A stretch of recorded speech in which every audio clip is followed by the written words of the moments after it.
Piera, hi, welcome to the Female Startup Club podcast. Hi, thanks for having me. How are you going over there? Doing pretty well. Slightly sleep deprived, but otherwise good. We all, aren't we all?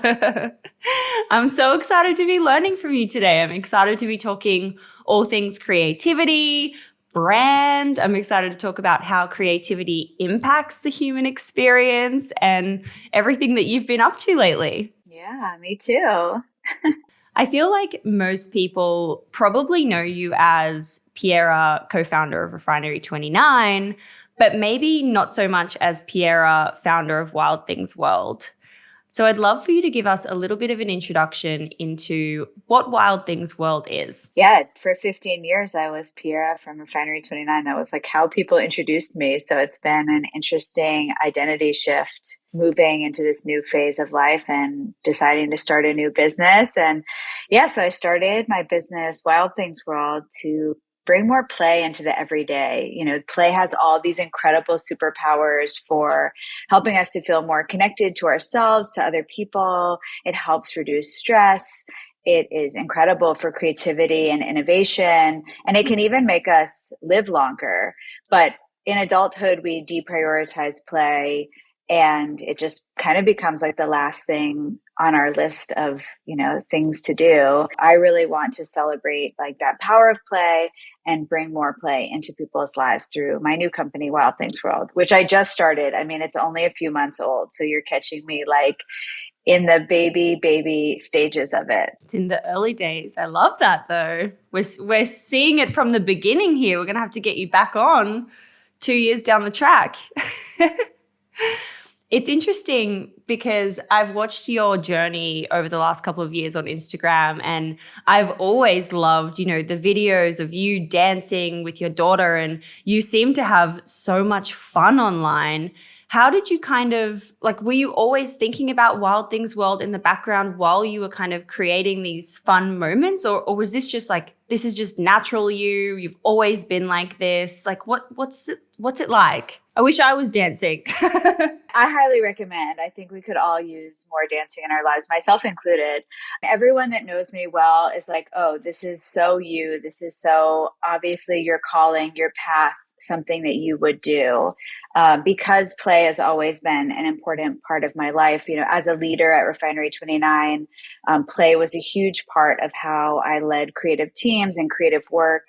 I built 29 rooms within Refinery 29, and that was a playground. It was a fun house for artists and consumers to come through and express themselves. So play has always been an aspect of what I do. And of course, being a parent, that has opened up my eyes to just this whole new realm of play. And I really, that's probably my favorite thing about parenting, is that it gives me that much more permission to play and explore and, let my inner child come out. I mean, all of those things really led me to create Wild Things World. And then also during the pandemic, like when I left Refinery at the end of 2020, I felt like I needed some kind of creative bridge to take me from this 15-year chapter of my life to this terrifying unknown future. I mean, terrifying and exciting, but, definitely scary to close a chapter like that and not know what's next. So in that moment, I actually got trained in this cathartic form of dance that my friend Debbie Attia started called Dancercism. And I didn't think I was going to teach, but I went through a training and got a teacher training. And at the end of it, I decided to open it up to my Instagram community, friends and family. And all of a sudden I had thousands of people around the world that signed up to take my dance class. And so I taught people, and I say taught loosely, I really just like guided these dance parties throughout the pandemic in this really cathartic, emotive form of dance. And that very much like solidified for me the need to create space for people and permission for people to play. Because what came back from teaching dancercism during the pandemic was just so moving and powerful. It was one of the most like meaningful things I've ever done in my life, was just showing up week after week, people popping in from all over the place and hearing how that helped their mental, people's mental health, how it connected them to loved ones that were in other places where they couldn't physically be together, how it helped people with their creativity, with feeling unstuck. There's been like many different aspects, like many different experiences that really led me to creating Wild Things World. Oh my gosh, that's amazing. I think I remember actually during the pandemic, you were doing like disco kind of vibes on your Instagram. Yeah, I was I loved it. Yeah, I'm just thinking back now. I do remember those. That was cool. elaborating on dance, but the amazing thing about Dancer System too is that it's not, it's not choreographed in a way of like, and a 1, 2, 3, and we're all doing the same dance move perfectly. It's very loose, very playful, cathartic. So it's like, stomp your feet and scream, like make a monster face, lick your paws and like twirl your kitty cat tail. So it's just like these, all these fun prompts that I think just gave people a lot of permission to, be wild and explore different aspects of themselves and feel free and be creative and have fun. Yeah. Gosh, amazing. That's so cool. So cool that that's how it kind of was born out of this, like, you take this dance class, you experience this transformational thing, you start offering it to people at a time when people really need it. And then this leads to being like, yeah, this is, how do I turn this into a business? How can I monetize this to like support, what I'm doing here, but also impact people and impact mental health, which is obviously such a big issue in the world right now, more than ever. I want to I feel like I'm getting ahead. I'm getting too much into Wild Things World, but I want to stay around Refinery for a hot second and talk about, you as a creative leader, and especially around like what you were doing to lead people creatively and what you were doing with 29 Rooms. I'd love to know kind of how you were bringing that creativity into the office and managing big teams of people. I had a lot of different ways that I did that I led people creatively, but play was a huge part of it. I think, so often people, when they're doing a brainstorm, for example, it's the default for a brainstorm is just like you sit down in a room, you talk about what the problem is, and then you say, okay, what ideas do you have? That process is puts so much pressure on people, and it doesn't warm people up to be creative. I think, you know, I've seen that in so many instances, that is kind of the default. And there's this amazing book, Priya Parker, The Art of Gathering, that I read. I guess I read it last year, but she talks so much about in it. It's about bringing people together. It doesn't. I don't think she addresses brainstorming, but I do think it's applicable because, so often we kind of just go to this default of how something is done, and there's not a lot of consideration in terms of how we're setting the intention for the space, how we're bringing people together. And in my role as a creative leader, I always thought of myself as the host. Early in Refinery, I was the creator and I was making things and I was very in the creative process and like of actually making. And then over time, as I started to manage people, my job shifted from that to like helping other people have their best creative ideas. And so to me, that role was the host. How do I make it clear what it is that we are here to do? How do I make it clear, the intentions behind that, the values behind that, the goals that we're trying to hit? And how do I create the space where people feel comfortable and safe enough to share ideas, to share bad ideas? I mean, I think the most generous thing that you can do in a brainstorm is to share a bad idea, because when you have that environment where people feel comfortable enough to share something that is half baked or far fetched, or, that they might even think is a bad idea, everyone builds on each other. So often what happens, and I've seen this pattern happen so many times, where it's like freewheeling brainstorm, someone says something ridiculous, everyone laughs, and then boom, that amazing moment of brilliance, like someone comes out with that fantastic idea. And that was because the person before them said the funny thing or the weird thing, and it triggered something. So I often, as a creative leader, thought about, how do I create that space? How do I warm people up with a game or an improv thing? How do I, as the leader, share the bad ideas? How do I show that I'm just as, silly and imperfect and as everyone else, so that I can, create that type of environment for everyone else in the room. So that was always really important to me, and just being really thoughtful about how to structure the creative process to get, to bring the ideas out of everyone, help people build on their ideas, and not feel like I, as the leader, had to have the best idea in the room, that my job was to nurture the ideas in the room so that our collective idea could be the best. I love that. I love that. For anyone like listening right now who's listening to that being like, wow, that's amazing. But you're a big team and you had a lot of people in a room, and maybe some people listening are solo entrepreneurs, or, a small team of two, or in, working with their husband or working with their partner. What are some tips or frameworks that you could give for those people to get creative within themselves when they're kind of entering that brainstorm moment of like, oh, I need to come up with some marketing campaigns. I'm going to sit down with my notepad and pen, and then I'm going to get stuck and I'm going to be like, damn, I've got no ideas. I mean, I think the main thing is that, yeah, whether you're doing that with a big team of people or by yourself or with a partner, it still is the same thing. Like, you have to create the conditions for creativity. So those conditions are different for everyone. So I think the first thing is self-awareness. Like, so often we have that moment where we sit down and we try and like push, ideas out of our brain with no warm up, with no, with a lot of pressure, and it doesn't happen. I mean, I'm guilty of it too.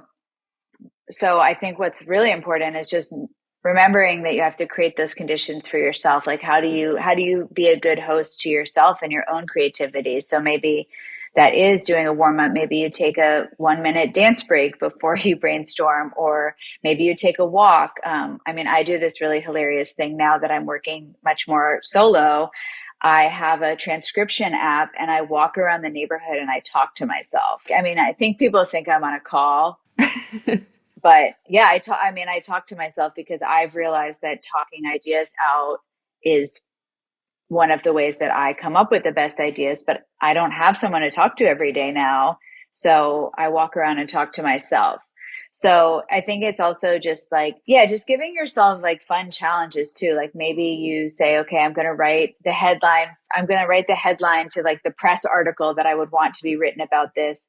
And I'm going to give myself a 2-minute timer to do it, and like try to have fun, with it. And I think like challenges, like giving yourself like breaks, and knowing what works for your creativity. So often we do fixate on that moment of deficit where we don't have an idea. But if we can also notice when we had great ideas, like what was happening for us in that moment and how do we replicate that for ourselves, that is super powerful. Yeah. I'm like that kind of person that has like the idea in the shower or the middle of the night, and I need to get into that habit of writing it down because I fall asleep and then I'll wake up, or whatever it is. I move activities and then I'm like, oh, I forget that idea. Like, I need to be more in tune to capturing that, putting it somewhere, and then being like, okay, it's stored. I can move on and then come back to it and kind of flesh it out. Yeah, before I had a child, I always like, it was so annoying, but my creativity would wake up at 3:30 in the morning. First, I would always try and go back to sleep, but then I realized like, oh, I'm not going to be able to go back to sleep because I'm going to have an idea, and then I'm going to be just like laying there praying that I don't forget it. So there was like a period where I would like routinely wake up at 3:30 and write for like 30 minutes, like whatever was in my brain. And I got a lot of ideas at that time. So yeah, sometimes it's even if your process is super annoying to you and like not the way you want it to be, sometimes you just have to basically work with your creativity and be a partner to it and find a way to, yeah, capture the ideas whenever they come to you. I love that. So at some point you've left Refinery 29, you're doing these dancerisms. Dancerisms? That's right. Yeah. Dancerisms. You're having a lot of fun. Thousands of people are connecting with you, and you start to swell on this idea of building this into your next venture.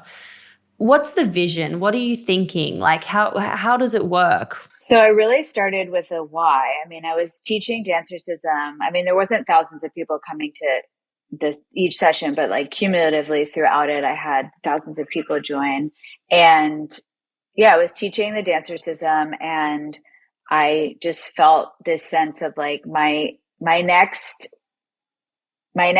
thing is within this world, within this realm of play and catharsis and creativity. And I mean, I probably could have told you that in a way when I left Refinery. Like I knew I've always had that pull. You know, helping people tap into their creativity has always been something that is really important to me and really motivating for me and really joyful for me. Yeah, but as I was teaching, it became more and more clear that I wanted to do that. And I really just started with the why. I started with research. I started just reading a lot of books about play and mental health, and I mean, actually, like a huge range of different things, like the creative process. Started there, and then I started working on like what is the why of this. Like I kept building, but I decided to launch in the spring without actually like a business plan or a clear what. Like I just launched with like this is the ethos. I decided I was going to do that because I felt like if I was going to create this brand that was all about helping people to play requires so much vulnerability. It requires us to, it's the antithesis of perfection. It's messy, it's imperfect, it's unsure. And so I realized if I was going to create that business, then I had to walk that walk. And the true, like, it was much more true to this business and this brand that I want to create to release it like without really any clue of what it was going to be versus holding on to it until I felt certain. Basically, like I put it out there and I'm figuring it out. I mean, we all figure things out as we go along, but I think this is more than I probably would have with anything else. I just decided that this is the right way to do this. It might not be the right way to do other things, but this project is all about the messy process. And also I felt like if I was going to lead this, I have to live it, because that will help me to know how to help other people to like get into that, to feel safe within that vulnerable space of play. I agree. And I think it sounds like, you're approaching this as putting something out in the world and listening, like seeing what resonates with people, exploring different ideas instead of being like, nope, this is the product, like this is what it's going to be, like here it is. You're more like, okay, let's go with the flow and like see what people like and want to engage with. What are the kinds of kind of activities that you're launching or trialing or exploring at the moment? I started with doing in-person events. Like that was the first thing that I got started with, and some as our own events and some in partnership. I've been partnering a lot with my friend's mental health nonprofit called Half the Story, which is all about digital well-being and helping people understand their relationship with technology, and also helping people connect offline.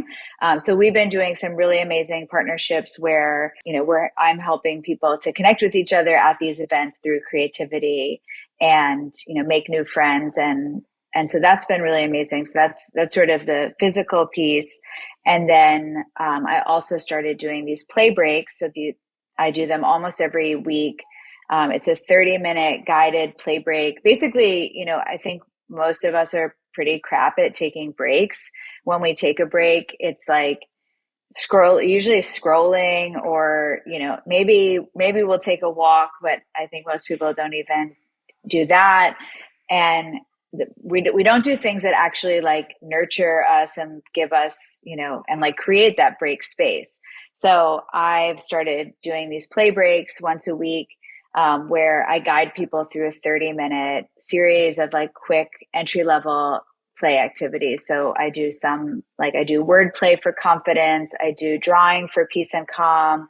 I do dance for waking up creativity, storytelling for connection. So I have a whole like roster of different ones that I've done, but that's sort of my most regular offering right now is, and it's helping me to build out essentially a curriculum. Like I was thinking about how do I create like the Soul Cycle or Peloton of play, like where you know the format and you feel, you feel like confident and safe within that. And then within that, different things can switch out, like the theme, the music, the creative medium.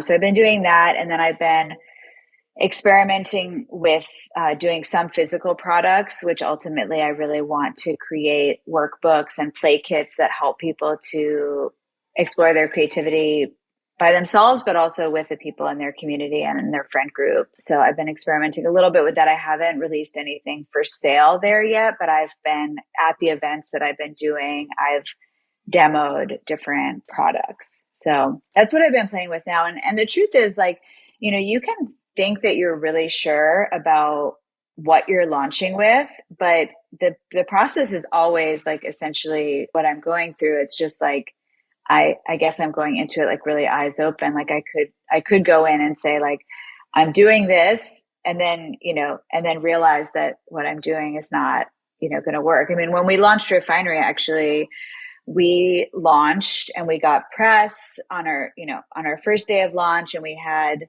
I think 5,000 visitors at the time. And then 3 days later, we realized that like what we launched with was not going to work and we had to start over. I think I'm just very used to the process being iterative, and I'm comfortable with the fact that like, even if I pretend that I know, I don't know. I'm not going to know until I do it and I find out what resonates with people and I see what works. Absolutely. I love that. And I think it's such an important message is to like, yeah, you've got to see what works. You've got to see what people respond to. And I think you're uniquely positioned right now in a time where people are really looking for solutions that help the soul and make us feel, more alive and more connected and happier, because it is a tough time out there, and the mental health struggles that we're having and the phone addiction struggles that we're having, like this stuff is all so real and it's going to keep getting worse. So I think people are really turning to meditation and things like what you're doing, like good for the soul stuff. Like it's unique and it's amazing. I'm excited for you. I'm excited to see what comes. Thank you. Thank you. I feel really excited about it. I'm like feel so impatient with myself. That's like one of my biggest challenges is just like, actually Ira Glass, I like read this great thing by Ira Glass recently, who's the host and creator of This American Life, which is like one of the most successful storytelling podcasts. But he talks about how like every creative person gets into creative work because they have taste. But essentially, like what people don't talk about is like the years that you go through where you have a gap between like the vision that you have and the taste that you have and what you actually are able to like create and put out there. So I kind of feel like I'm in that gap period with my own business where I'm like so passionate about the why and like everything that you just said. Like I'm so passionate about how play can help people with feeling more connected, like combating loneliness, how play can help people feel more alive in this time where we're so, chronically online, constantly scrolling. Anyway, I feel very passionate about the space and I have this vision for the work that I want to be doing, but I'm in like that very early stage of like, not being there yet. Yeah, I can see how that's immensely like challenging and frustrating because you want to be there already. It's like you want to be 10 steps ahead, but I guess the beauty of where you are is being where you are right now and being in that infancy and getting to enjoy that exploration phase before you kind of like understand what the main thing is that you're going to then just go guns blazing towards. Yeah, it's true. Yeah, exactly. It's like I have this note, like this post-it note on my bulletin board, and it says, be generous, have fun, and enjoy the process. The process is play. I love that. Everyone needs that reminder. I know, right? I have to just keep reminding myself. Yeah, like I think we all get impatient with the vision that we have for our lives or our careers, whatever it is, and the gap between like where we are now and that. But it is like so beautiful to actually just enjoy the process because also so often we actually get to a goal that we've worked so hard for. And if you don't enjoy the process, then you often don't actually really enjoy the getting to the goal either. Absolutely. I feel like if you're not enjoying the process, you've kind of lost, because the process is the day to day. That's the journey, is the day to day of getting, getting up and enjoying what you're doing and working towards the things. It's not just about that goal. Yeah, it's so true. Yeah, like that's the meat of it, says the vegetarian. You were saying, like, you're out there walking around, putting your ideas onto your phone, like talking to your phone, this kind of thing. What are some of the kind of marketing concepts that you're like dreaming about, or kind of have in the works that you want to put out there, like grassroots, organic marketing initiatives? Yeah, I mean, so far everything has been pretty word of mouth, like kind of taking the group that I, gathered during the pandemic for that I was dancing with, and that's sort of my, initial group that has come over and been part of the play experiences and play breaks. My dream is to have this curriculum, like digital, like basically creating this digital curriculum, these digital play breaks that people are joining from all over the world, and then have an annual, like our big moment will be like an annual creative camp where you can come and try all kinds of different amazing creative activities, where we have a evening dress up dance party and a karaoke cave, and it's just like this super fun place to come and try everything and be fully alive, and with other people that are just ready to play and have fun. And so, like, yeah, my dream is that that's sort of like our biggest brand moment of the year, is that camp. And it's when like everyone comes together and just has like that super fun moment that like kind of like fuels you, and that you dream about all year. And then throughout the year, we'll have just like our kind of more our curriculum, our play workbooks and products that you can gather, with your own friends and family and community with. But yeah, I mean that's like that's my dream. That's a cool dream. Yeah, this amazing play camp festival. So are we thinking like 2023 or 2024? I'm like, sign me up. I know. Pre-launch those tickets, baby. I know, right? Yeah.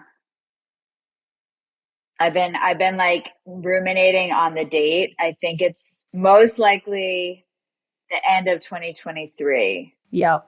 Hell yeah. Our first play camp. I haven't fully named it yet, but yes, the play festival camp, wild experience, wild weekend will happen at the end of 2023. I'm manifesting it. Yeah, hell yeah. Manifest it. You got to put it out there. You got to start talking about this thing that's happening at the end of 2023, and then you'll start aligning all of your goals to that.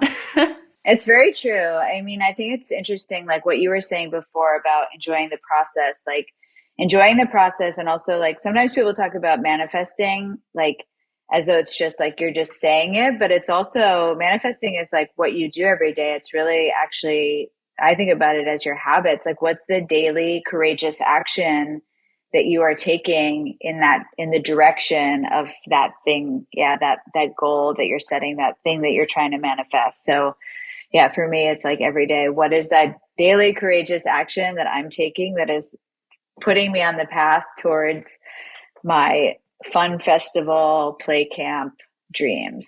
100%. Gosh, I'm excited. I'm going to be there. I'm going to be there. You tell me in advance, because I'm going to have to book my flights, but I'm coming. Okay. Okay. I will let you know. I'm putting you on the list. Amazing. I'm so excited.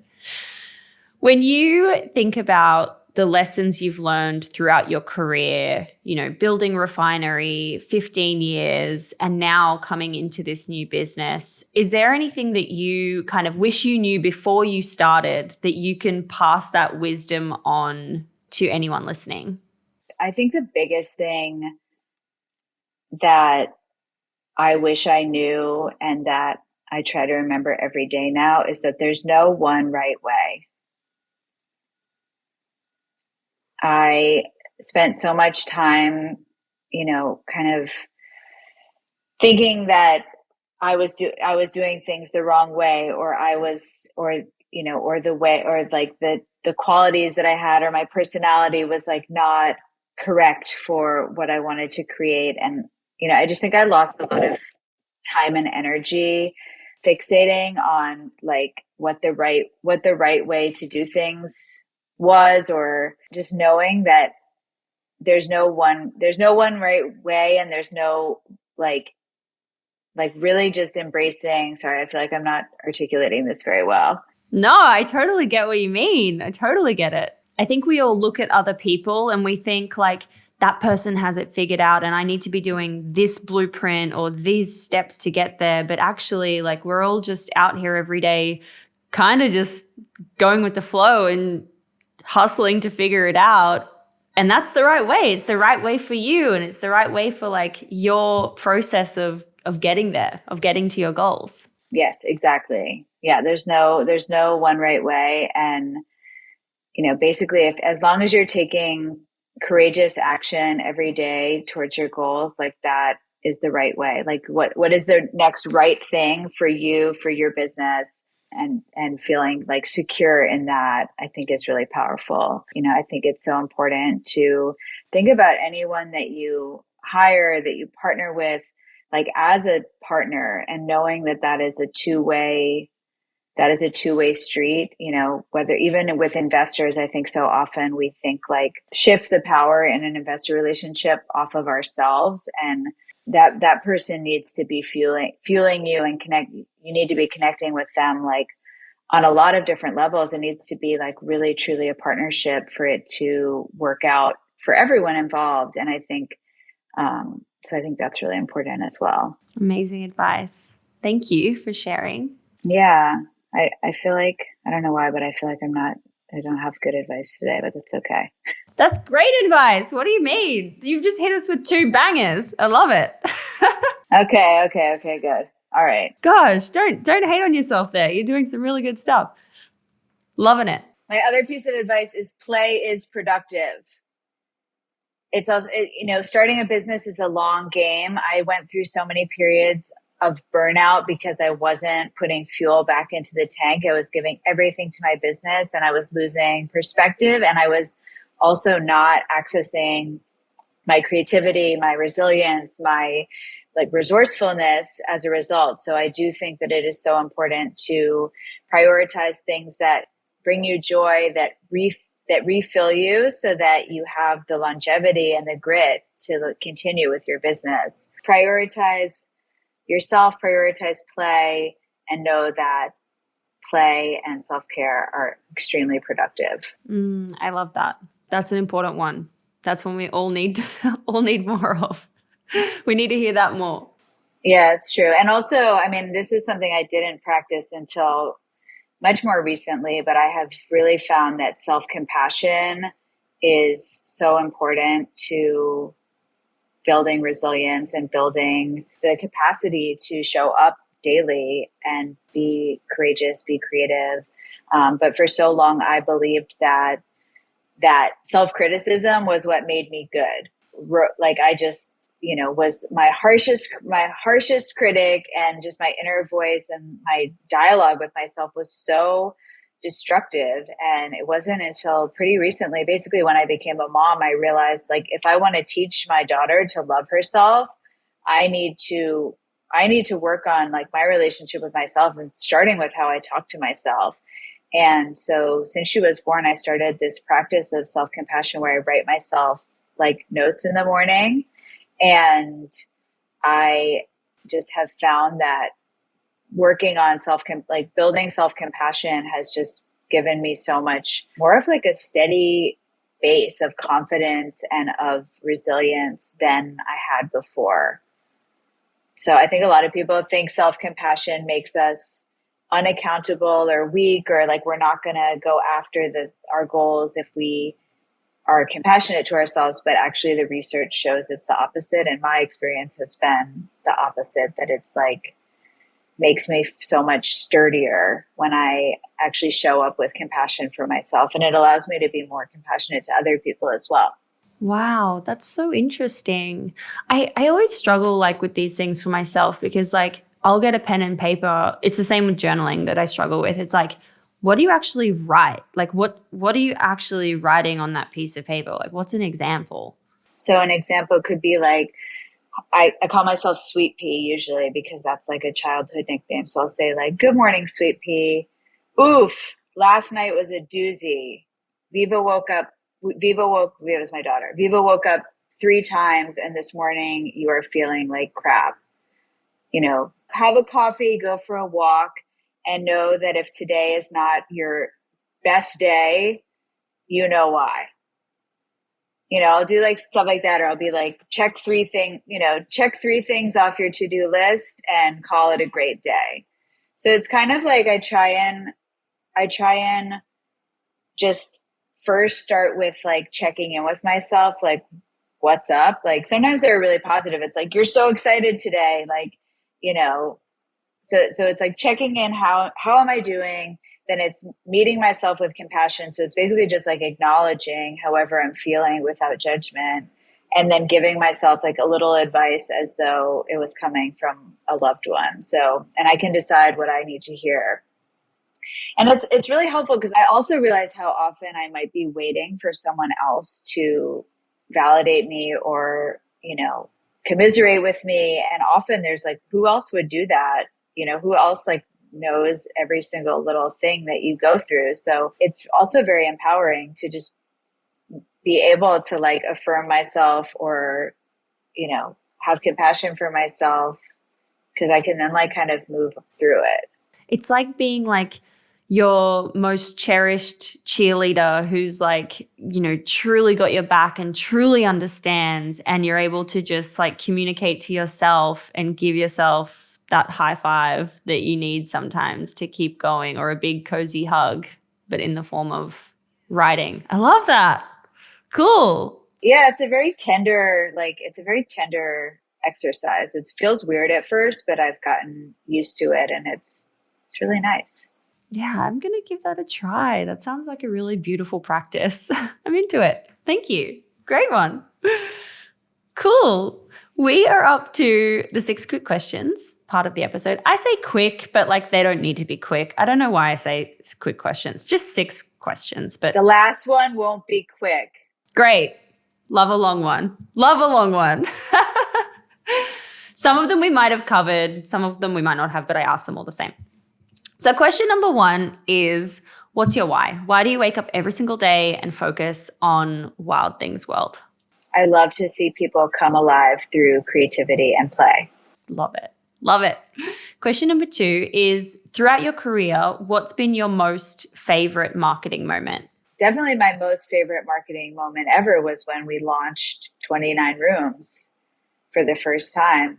It was such a gamble, and it was something we had never done before. And I, was so passionate about it. The team was so passionate about it, but there was still a lot of question of like, is this going to work? Are people going to show up? And it ended up being one of the things that we were most known for, at Refinery was doing it. And it was also one of these things where I saw how when you are courageously creative, that creates more courageous creativity in the world. Like everyone that came through, the way that they lit up, the way that their creativity like came alive in the space was so magical. And it was like, wouldn't have happened without that huge risk, that taking that huge leap of faith. So that was definitely just the most like magical marketing moment of my career. Wow, that's so cool. So cool. And it's so cool that you get to be like the visionary of that, and you're able to be like, yeah, we created that. We got to do that and impact so many people. Powerful. Really powerful. Yeah, it was amazing to like lead the team through that and help, it was such a group effort of coming up with the idea and bringing it to life. And it was amazing. So special. The best. Question number 3 is, what's your go-to business resource? Like, what are the books you're reading or the podcasts that you're listening to or the newsletters that you subscribe to that help you in business? My favorite business podcast and just general podcast is Reset with Liz Tran. She's an incredible executive coach and entrepreneur herself, and author. And I love her podcast because it really blends like spiritual wisdom with business and life. And so it's one that I just go back to all the time. I re-listen to some of my favorite episodes, and it's just like definitely like a touchstone for so many things that I do. I love that. I'm going to link it in the show notes for anyone who wants to check that out. Question number 4 is, how do you win the day? What are your AM or PM rituals and habits that keep you feeling happy, successful, and motivated? I'm not perfectly consistent with any of them, but the things that definitely help me to win the day are movement, especially running and dancing. Just are both so good for my mental health, spiritual health, joy, all of it. So either running or dancing. My self-compassion practice of writing myself a note in the morning, just taking 2 minutes to check in with myself and notice where I'm at and have compassion for myself really helps to center me and to just ground me and like where I'm at in a given day. I think it's impossible for us to imagine that we're going to be like perfectly consistent day in and day out. We're ever changing beings. Like,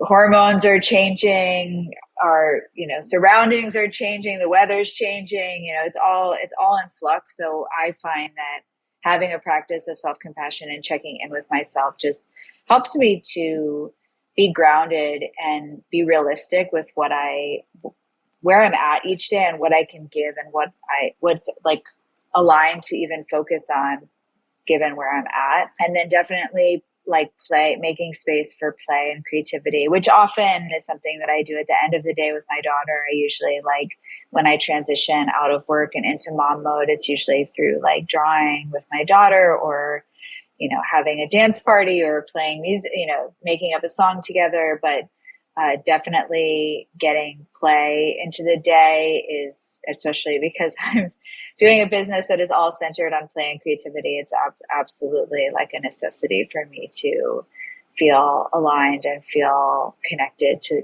the work that I'm doing. Absolutely. I was watching your video with your daughter, Viva, where she's giving you the makeover and having creative expression. And I was like, that is so damn cute and so fun. It looks so fun. Yeah, it's so fun. I mean, yeah, it's fun to give her just let her have creative control. Sometimes I let her dress me. She likes to like pick out my outfits.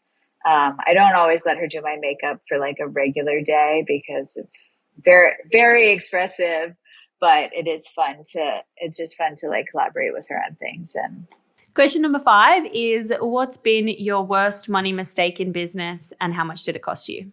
I think my just general money mistake that I constantly make and like unfortunately still continue to make is undervaluing my time and energy. And that happens for a whole host of reasons. Like often I'm unrealistic about how much time and energy something's going to take and I don't value it appropriately. Sometimes I'm just really excited for an opportunity and I don't value it because I'm just fixated on like how excited I am. So that's been it's something I'm still working on, is just making sure that I take the time to properly consider like how much something is going to take and how much that is worth. I think also as a creative person, like often, actually, I guess this is true of like all gifts. Like I think we often undervalue the things that come more naturally to us because because they don't feel hard. That's just something I've been guilty of like over and over again. It's just like not valuing the things that are exciting to me or that come naturally to me. And so it's something that I'm working on. And I'm sure it's cost me $1 million I'm just going to throw that number out there. I mean, I think it's cost me a lot of money. You know, even actually when I was first started working on Refinery, I was just girlfriend. I was like, I started with my partner, Philip, and I was just like consulting for free because I thought it was interesting and exciting. And it was actually like, you know, my other co-founder said like, you know, you need to make this official and get paid for this. And so, yeah, this is like something I've been guilty of for so many years, is just like not properly valuing my time. Wow. Yeah, that's crazy. And I also feel like as women, we tend to do that more, like give time and kind of go with the flow instead of being like, hang on a second, I'm adding like real value here. I'm actually part of building the vision of this business and this brand. Like, of course, you should be remunerated and part of that for sure. I'm totally guilty of that. Absolutely. Yeah, That's a big one. big one. It's a really big one. Question number 6, last question. What is just a crazy story, good or bad, that you can share from building your businesses? Okay, well, this is just a wild story generally, but I was debating whether I should start Wild Things World last summer.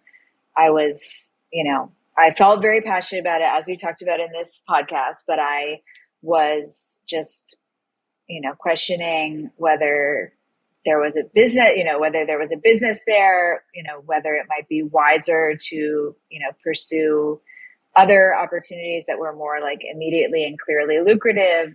Anyway, so I was just like feeling kind of stuck about whether I should pursue it or not. And I was talking to my friend Sophia, and she suggested that I ask the universe for a sign. So it was the summer and I was in Germany visiting my in-laws, and I decided to ask the universe for a sign and go for a walk and see if I got a sign. And so I went for a walk along the Rhine River in Cologne, and I passed like a carnival, and I thought like, oh, maybe this is a sign to start my play business, but it wasn't like, I didn't feel like electricity. So then I like kept walking, and then I passed like one of those like these like amazing German playgrounds, and I was like, is that my sign? Like I was like, but there's playgrounds all over the place. Like this isn't it. And I kept walking, and then it was a gloomy day, and like the sun started to come out. So I walked down to the water of the Rhine River, and as I got to the edge of the river, I heard this clinking sound, and I looked down, and I shit you not, there was a message in a bottle at my feet. And I picked it up, and I was like, if this is not a sign, I do not know what is. And I opened the letter, and it was a message from a 7-year-old boy named Emiliano about how much he loves playing and creativity and drawing. And What? yes, That is crazy. yeah. So, and then I got in touch with him and his family, and actually the project, the like decision, like basically they created this whole like world of activities during the pandemic to bring more joy, creativity, and connection into their lives, which is like, I'm crying. Those are like my 3 words. And this was the Message in a Bottle project was one of them. And they're like the most amazing, like beautiful, loving, creative family. And I've been pen pals with them since then. And like basically whenever I feel like I don't know what I'm doing, why, like I must be out of my mind to like be in this like startup world again, I have the bottle like right here. Oh my God, I was going to ask if you still had it. Yeah, no, I have it. Yeah, I have it like right on my desk. And yeah, when I feel doubt, I just remind myself of this unbelievable sign that I got, and the 7-year-old that lives in all of us. And I'm like, okay, I keep going. Got to keep going. That is like, I mean, that's the clearest sign we've ever heard of. I know it was unreal. I mean, a message in a bottle. I was like, you have to be kidding me. Literally, I'm like over here just still processing that. That's wild. It's actually wild. That's so cool. It's so cool that you're still in touch with them. I love it on so many levels. Yeah, it's so wild. Did you frame the letter? I I have to be honest, I my daughter was playing with the letter and I can't find the letter. I only have the bottle now. I have a picture of the letter but I like don't know where it is. I reckon that letter's going to resurface when you need it. Yeah.